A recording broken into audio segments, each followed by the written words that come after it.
Welcome, Wanderer! Season 10 PDR is around the corner, and we get the full in-depth patch notes on what will change. If you missed what Season 10 is about, the video is linked in the description below. Let's first talk about big general changes. The overall chance for unique items to drop has been increased across all difficulty levels. The main reason for that is the new Chaos Uniques. 1 in 8 uniques is roughly a Chaos Unique unless you're fighting the new boss, so they had to increase the amount of uniques dropping. Whispers will no longer drop magic and rare items in Torment difficulty, and that one is huge.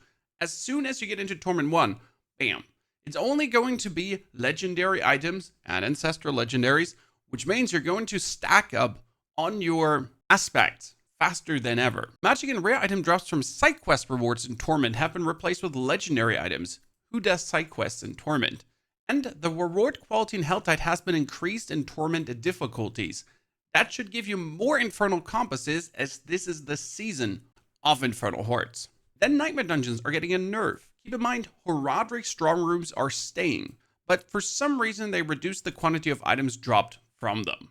Well, thank you. In Infernal Hordes, the Material Chest and Gold Chest no longer suffer diminishing returns. This means you can stuff as much ether in as you want and get banger results. Before it was kind of like after a certain amount of ether, it's just less and less amazing what pops out of it.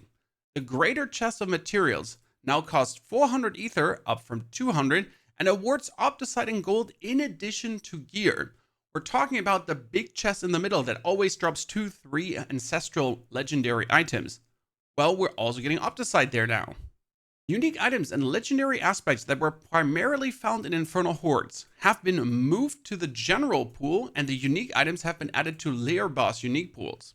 That's good, because if you wanted to have the Shard of Varathiel or the Crown of Lucian, you pretty much had to do Infernal Hordes, and that was double annoying if you're trying to get it as greater affix. For layer bosses, we have 2 big changes. The greater layer boss pool is now split up among 3 bosses. Each greater boss will have 2 of these. The loot pool for the greater bosses Druid and Daryl and Harbinger of Hatred have been broadened and now partially share pools between them. The loot pools for lesser bosses have also been slightly adjusted. This means that Duriel, for example, is dropping the Rod of Kapaleka, and Daryl is not dropping it, but Harbinger of Hatred is. And Daryl is dropping the Black River, as the Harbinger is, but Duriel is not. Be aware of these as you're then hitting on Belial to get specific items out of it. And Belial itself does no longer drop Infernal Compasses, which is quite sad because he used to be the main source of Infernal Compasses. I have like 400 in Season 9 right now, and I didn't even use them because Infernal Hordes weren't worth it.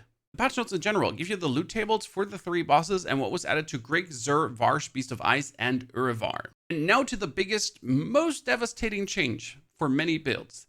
The item affix Lucky Hit Restore Primary Resource Percent has been replaced. We're talking about Lucky Hit to restore 50% resource. Almost all my builds have been playing this. The Hydra build to get your pool back up. The Druid slamming down to get his pool back up. Now this Lucky Hit chance to restore percentage has been changed to up to a 15% chance to restore 7 to 10 primary resource. What the hell, Blizzard? Why did you want to ruin builds left, right, and center? You used to be able to spam your ability and then bam, restore. Spam your ability, bam, restore. I'm not sure what their exact plan is, but this really makes a lot of builds not feel comfortable anymore. What happened to the specific classes now? Let's begin with Spiritborn. We're getting a new unique glove, and that unique glove is making it able that you can cast your Protector ultimate outwards to slam down on enemies. Then they're torching the Jack Spirit Hall. Additional strikes no longer benefit from bonuses given by Aspect of Plains power. In case you missed it, there was quite some double dipping going on with the Aspect of Plains power, and that was really making the Spiritborn go crazy. Yeah, they don't want that. What's interesting is that the Eagle Hall is being reworked. It used to say casting an Eagle skill grants 4 seconds of the Storm Feathers movement speed bonus, and then when you evade, you fling out Storm Feathers. Okay. This is changed to casting an Eagle skill or evading shoots out Storm Feathers now, each dealing 140% lightning damage and applying vulnerable. The Storm Feathers movement speed bonus is doubled and always active. Now you can actually spam Eagle skills and get Storm Feathers on top. You don't have to go crazy evading around anymore. That's the main reason I never played the primary Eagle Spirit Hall, because I didn't want to evade around like a crazy madman. And the second effect used to give you more critical strike chance, but now it says every other cast is guaranteed to critical strike that grants you 20% vulnerable damage bonus for 5 seconds. Cool. Skill-wise, Crushing Hand is getting a huge damage boost, and we're talking about a huge damage boost. Quill Volley is slightly getting reduced. Rake gets a buff. Stinger goes upwards as well. The Protector, rank 5 Thorns damage bonus increased to 300%. They kind of want to encourage you to not just use the Jaguar Spirit Hall. The Eagle ulti change I don't like. We get more damage, but the secret damage is increased by 15% of your critical strike and vulnerable damage bonus up to 200%. And now it says elites hit twice by the Seeker have a 25% chance to refund a charge. Double against bosses. You anyways have a lot of charges from your ring tempers. I'd rather have the 200% bonus damage. Other big changes. The Harmony of Abawaka gives you more damage per spirit type, and that is 40%. Sapasontek is being buffed again to make basic skill builds even stronger. And the Rod of Kapaleka, which get completely torched, now goes back to its older self with even more damage bonus. And in the Paragon board, instead of having to actually knock down enemies, you now always get a 15% damage bonus. You can still knock them down and get the double bonus against crowd-controlled enemies. That's kind of neat. What happens to our Barbarian? He gets the Saber of Sagal, which gets core skill ranks and the Warpath ranks, and you gain 5% increased damage for each damaging skill you have equipped, and an additional 10% for 15 seconds when each of those skills is used. Pretty much playing keyboard Barbarian like blah, blah, blah, blah, blah. Okay. Druid gets a unique pants that will make your ravens stronger than ever. Ravens deal 100% increased damage, and shapeshifting into a different form or activating a companion skill summons a raven that attacks nearby enemies. Summoning a raven has a chance to call forth an unkindness. This would increase the number of ravens summoned to 3 for the duration from the shapeshift or companion skill use. Could be a full raven companion build. For the Necromancer, we get the Gospel of the Devotee that's going to boost your basic skills, and that is horrible. Now your basic skills get more damage. If you use one, you empower the others. Reap attacks faster, you spawn more corpses, Hemorrhage gives another explosion, and Bone Splinters pierce. Sounds absolutely useless, definitely not build defining. That being said, Rogue has something interesting called the Orphan Maker. This gives you ranks to exploit and marksman skills cast twice, and then your marksman skill get a reload bonus. Reload skills gain 300% increased damage, and every second reload skill gains twice this bonus. Skills with reload have a slight delay in which they cannot be cast again. Their damage and reload speed benefit from 50% of your attack speed bonus. Get a lot of attack speed, and then go like Barrage, Penetrating Shot, Barrage, Penetrating Shot, Barrage, Penetrating Shot, and they get 300 to 600% bonus damage.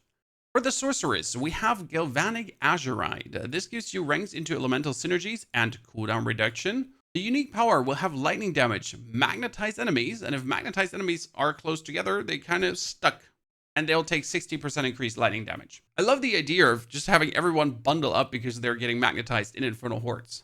Balance updates. We'll begin with the Barbarian. In the Expertise tab, the two-handed sword expertise removed the requirement to kill an enemy to get the 30% increased bleed damage. Now it's always 30% increased bleed damage. On the skills, kick gets more range. That's it. Like, congratulations. At least the aspects are being buffed. Battle Mat gives you 60% instead of 40%. The aspect of Ancestral Force also gives you more damage. And the Wanton Rupture aspect, which said your Rupture does not remove the bleeding damage from enemies, can only occur once every 30 to 10 seconds, now says double your Rupture skewer radius and all bleed durations are increased by 30 to 60%. Could we finally play a billions of damage bleed Barbarian? In the unique item department, the Ariat's Bearing gets double Dust Devil damage. This reverses a change made in Season 9. Then Battletrance is being wholesale buffed, giving you more strength, more fury, and also more ranks to Frenzy. And the Hellhammer used to say Upheaval ignites the ground, burning enemies for an additional damage over 4 seconds, increased by 25% for every 100 strength you had. Now it says Upheaval deals 70% increased damage to burning enemies, and also ignites the ground, burning enemies for an additional damage over time without that scaling. And I kind of like when they have this insane scaling, so I'm sad. Paragon-wise, Barbarian receives more damage. Flawless Technique used to say consecutive attacking with the same weapon increases critical strike chance by 15%. It's the same now, but it also gives 30% critical strike damage. As for the Carnage legendary node, Berserking gave you 15% attack speed. Now it's 15% attack speed and 30% increased fire and physical damage. Nothing too crazy. What about our Druid? Lightning Storm damage, reduced. Shred gets more damage. Stoneburst also a slight increase.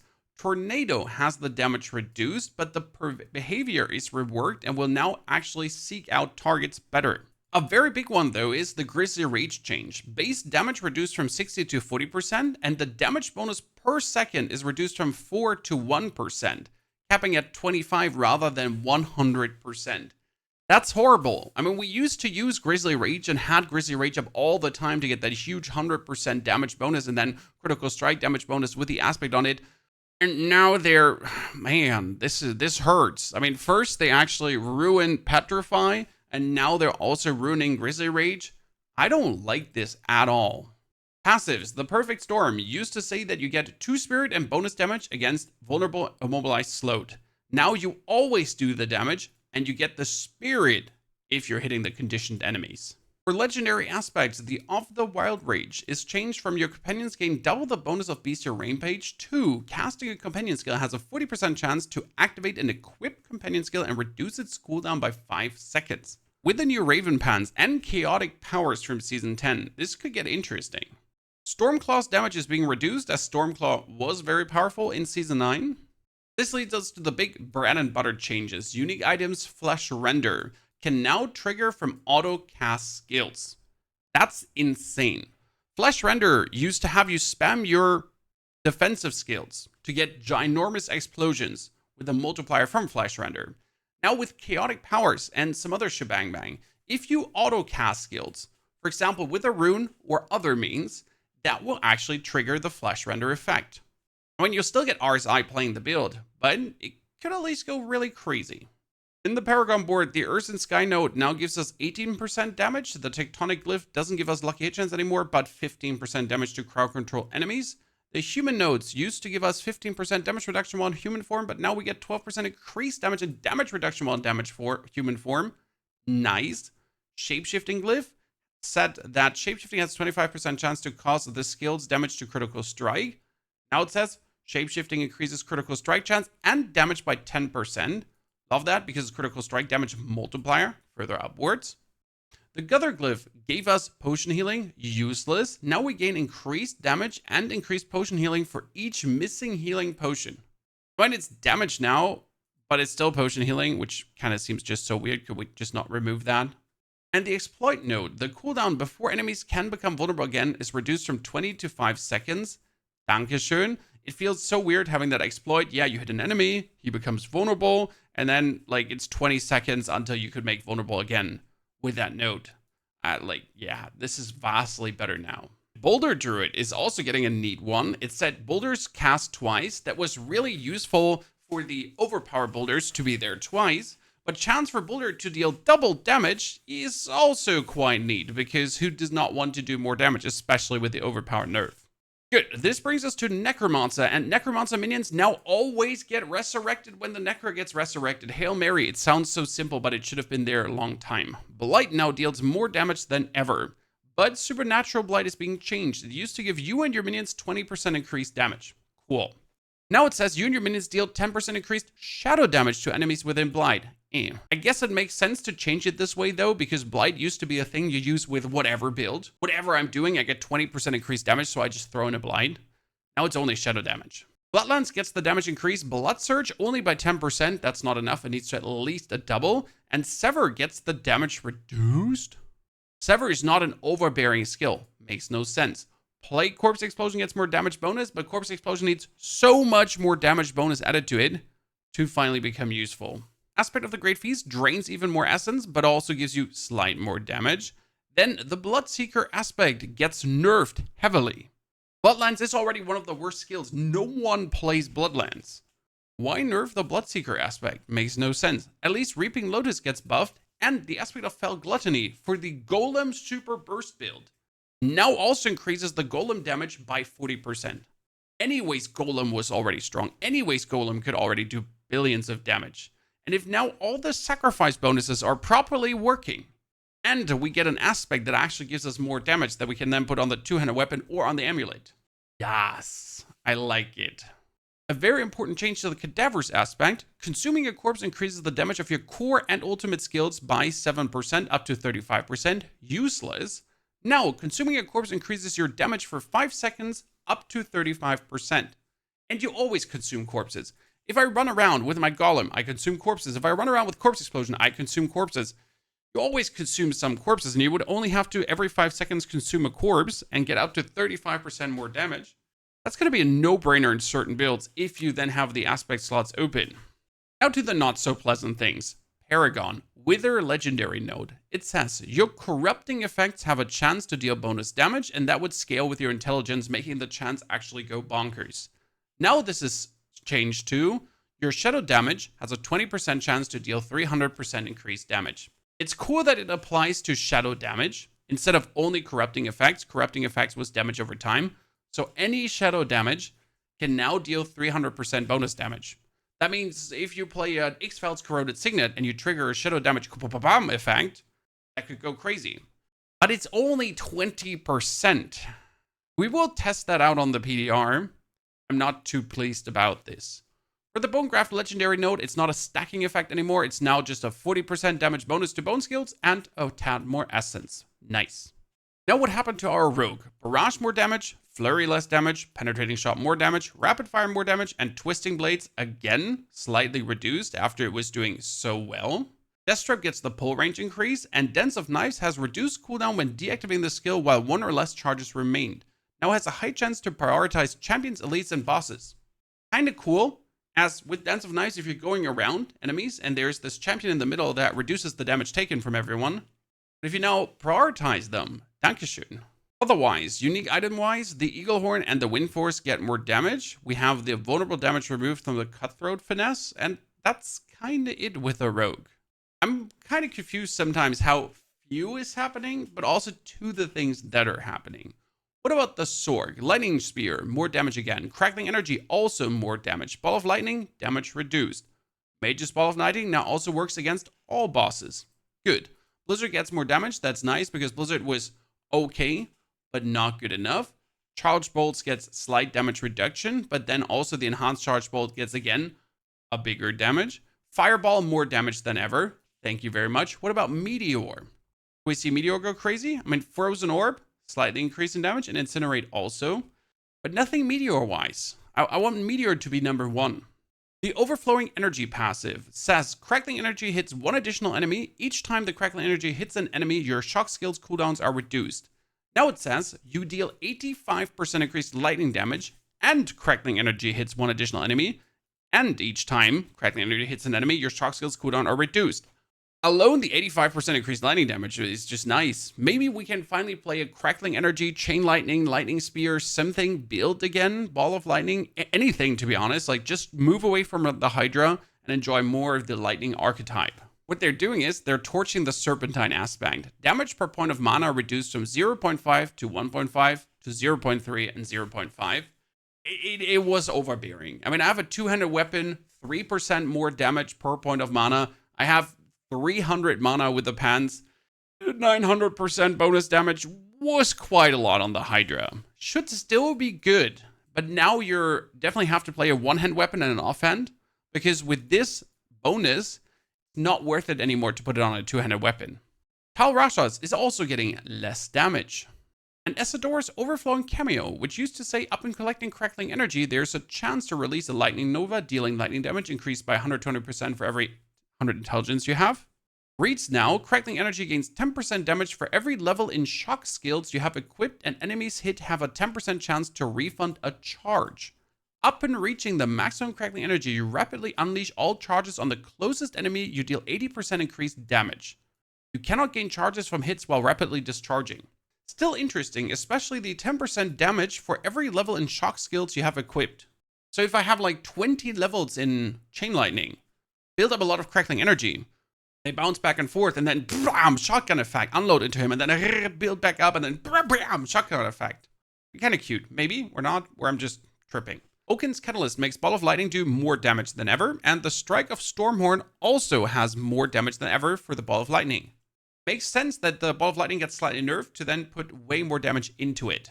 Now, after reading all of this, are there any new builds I'd like to do? Yes, we definitely have the Flesh Render Druid, so with the Flesh Render change of that now being automatic, that sounds really good. Then also a Raven Pants skill kind of thing, absolutely.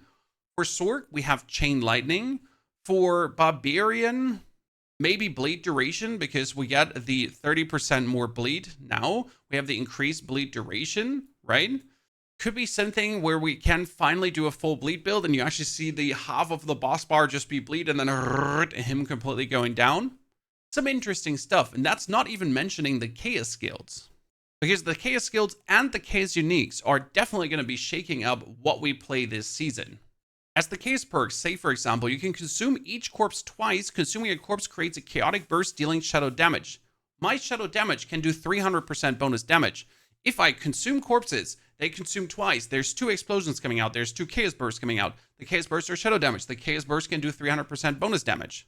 And we can take more powers that give us more chaotic bursts. And then you can take a unique chaotic power that has all chaotic bursts do 100% bonus damage. And chaotic burst can critical strike. Maybe there's a corpse explosion, spam shadow damage over time, shadow damage into explosion, more explosion, 300% increased damage build.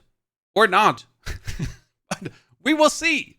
It's kind of intriguing what we have with those powers, definitely. They are going to make builds possible, including ones where you don't have any HP, because you have the one that has a beast cornered. For every 10% of your life missing, you gain 20% increased damage.